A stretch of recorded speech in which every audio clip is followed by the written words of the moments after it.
گزشتہ صدی رونق بازار اور گرمی بازار کی صدی ہے، جسے عرف عام میں صارف کی دنیا کہا جاتا ہے۔ صارف یعنی اشیاء کو خریدنے یا استعمال کرنے والے کو مسلمہ تجارتی اصول کے تحت بادشاہ کا نام دیا جاتا ہے۔ بزنس ایڈمنسٹریشن اور مارکیٹنگ کی تمام نصابی کتب میں یہ فکرہ آپ کو آغاز میں ہی مل جائے گا۔ خریدار یا صارف بادشاہ ہوتا ہے۔ بادشاہ کی پسند و ناپسند کے مطابق ہی مال تیار کیا جاتا ہے۔ مارکیٹ دراصل نام ہی اس جگہ کا ہے جہاں لوگوں کی پسند کے مطابق مال لا کر رکھا اور بیچا جاتا ہے۔ جو مال اکثریت کی نظروں سے گر جائے اس کی جگہ مارکیٹ یا بازار میں باقی نہیں رہتی۔ شروع دن سے ہی مال بیچنے والا اپنے مال کی تعریف و توصیف کے بے شمار انداز اپناتا رہا ہے تاکہ بادشاہ اس کا مال رغبت سے خرید سکے۔ تحمل و برداشت مال بیچنے کے بنیادی رویوں میں سے سمجھے جاتے ہیں۔ ایک خاتون اپنی پسند کے کپڑے کی تلاش میں دکاندار سے درجنوں تھان الٹ پلٹ کروا کر اور آخر میں یہ اعلان کرے کہ اسے ایک بھی پسند نہیں آیا، تو ایسے میں دکاندار ماتھے پر بل ڈالے بغیر صرف اتنا کہے گا، آپ اپنی پسند بتا دیں، میں مہیا کرنے کی کوشش کروں گا۔ صارف کے اسی شاہانہ مزاج کو لبھانے اور اسے مال کی خریداری کی ترغیب دینے کے لیے ہی ایڈورٹائزنگ کا پیشہ ایجاد ہوا۔ انسان نے ہمیشہ مال بیچنے کے 100 طریقے اپنائے، یہاں تک کہ گلیوں میں سودا بیچنے والے بھی مدتوں خوبصورت آواز میں گا کر مال بیچا کرتے تھے۔ دلی کی تہذیب کی جو تصویر کھینچی جاتی ہے اس میں نرم و نازک لکڑیاں بیچنے والا بھی ایسی آواز لگاتا تھا، لکڑیاں ہیں، لیلا کی انگلیاں ہیں، مجنوں کی پسلیاں ہیں۔ لیکن 1.5 صدی پہلے تک ہر ہنرمند اپنے مال کی تعریف و توصیف خود ہی کرتا تھا، کیونکہ وہی تو تھا جو اس کے محاسن اور خوبیوں سے آشنا ہوتا تھا۔ لیکن دنیا بھر سے لوٹ مار کرنے کے بعد جب 19ویں صدی میں یورپ کی نو آبادیاتی طاقتوں نے ڈھیر ساری دولت اکٹھی کر لی تو وہاں صنعتی انقلاب آ گیا۔ اب جو لاہے کی کھڈی سے پاور لوم اور ٹیکسٹائل مل وجود میں آئی تو بازار میں براہ راست مال بیچنے والے ہنرمند اور خریدار کا آپس میں رشتہ ہی ختم ہو گیا۔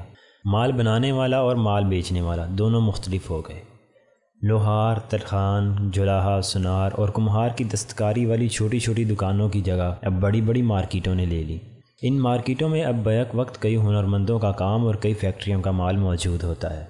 اس گرم بازاری میں اس صارف یعنی بادشاہ کو کسی ایک مال کے خریدنے پر مجبور کرنے کے لیے جس فن نے عروج پکڑا اسے مارکیٹنگ کہتے ہیں۔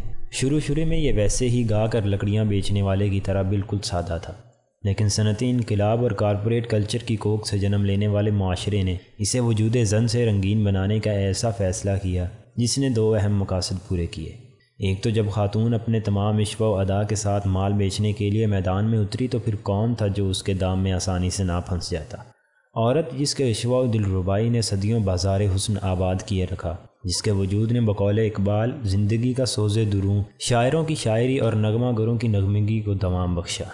یہی خاتون جب 1911 میں ایڈورٹائزنگ کی دنیا میں شمع محفل کے طور پر داخل ہوئی تو اسے مرکز نکاح بنانے پس پردہ مقاصد میں صرف مال بیچنا ہی نہیں تھا، بلکہ اس خاتون کو ایک ایسے نمونے آدرش اور آئیڈیل کے طور پر پیش کرنا تھا جو روایتی گھریلو زندگی میں ماں، بیوی، بہن اور بیٹی کے کرداروں سے بغاوت کرتی ہوئی بالکل الگ اور جدید معاشرتی، معاشی اور اقتصادی زندگی کے کرداروں میں ڈلی ہوئی ہو۔ یہی وجہ ہے کہ وہ پہلا اشتہار جس میں عورت جلوہ گر ہوئی اس کا کیپشن معنی خیز تھا کہ کاش میں ایک مرد ہوتی۔ اس عورت کے ہاتھ میں سگریٹ پکڑا کر اس کے مرغولوں میں اسے یہ سوچنے کی راہ دکھائی گئی کہ وہ ایک pilot, engineer, business executive, surgeon, کو پیما، یہاں تک کہ ریسلنگ چیمپئن بھی بن سکتی ہے۔ ایسا کرنے اور اس طرح کے اہداف کے لیے عورتوں کو مائل کرنے کے پیچھے ایک بہت گھناؤنی مادہ پرست سوچ کار فرما تھی۔ صنعتی انقلاب کی وجہ سے دھڑا دھڑ میلیں اور کارخانے لگ گئے تھے جن میں مزدوروں کی ضرورت دن بدن بڑھتی چلی گئی۔ مرد جنگوں میں مارے جانے کی وجہ سے کم ہو چکے تھے۔ چارلس ڈکنز کا ناول آلیور ٹویسٹ جو 1838 میں چھپا ایک ایسے یورپ کا نقشہ کھینچتا ہے جس کے کارخانوں میں معصوم کم عمر بچے کام کرتے تھے اور ان کے کام کا دورانیہ عموماً 18 گھنٹوں تک پھیل جاتا تھا۔ نیند کے مارے بچے کبھی مشین کے پٹوں پر لڑک کر جان دیتے اور کبھی کارخانوں کی گرم گرم چمنیاں صاف کرتے جسم پر آبلے ڈلوا لیتے۔ مزدوروں کی کمی، کمائی کا لالچ اور کارخانوں کی بڑھتی ہوئی تعداد کو پورا کرنے کے لیے عورت کو کام میں لگانا ضروری تھا۔ یوں خاندان میں موجود عورت کو بھی کامیابی، عزت، ذاتی شہرت اور مرد کا ہر میدان میں مقابلہ کرنے کے نام پر باہر نکالا گیا۔